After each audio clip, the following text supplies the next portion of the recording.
שלום, אני מאיה, ואלה כמה דברים שבטח לא ידעתם על טנזניה.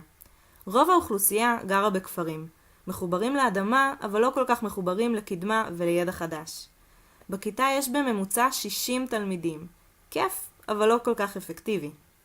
רוב המורים עוברים הכשרה מצומצמת, אם בכלל. לא כיף, לא מתקדם ולא אפקטיבי. אז מה אפשר לעשות עם כל זה? לפני כמה שנים, קבוצה של מורים צעירים הקימה את ארגון LRTT, שבו מורים מתנדבים מגיעים למדינות שונות ומעבירים השתלמות בת חודש למורים מקומיים. איך אני נכנסת לתמונה? בקיץ הקרוב אני עתידה לטוס לחודש ימים ללמד וללמוד יחד עם מורים טנזנים. אני אנסה לשתף אותם בידע שלי לגבי למידה פעילה ומגוונת, למידה באמצעות דיאלוג, פיתוח מיומנויות חשיבה, הערכה כמעצבת למידה ועוד. לא מתוך נקודת מוצא שאני יודעת והם לא, אלא באמצעות דיאלוג ולמידה משותפת של כולנו זה מזה. ואיך אתם נכנסים לתמונה? מכיוון שזה מערך לחלוטין התנדבותי, אני זקוקה לעזרה שלכם לגייס כסף עבור חלקי בפרויקט.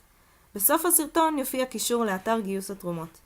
אשמח לתרומות ולשיתופים כדי שאוכל לצאת למסע החשוב הזה. תודה רבה!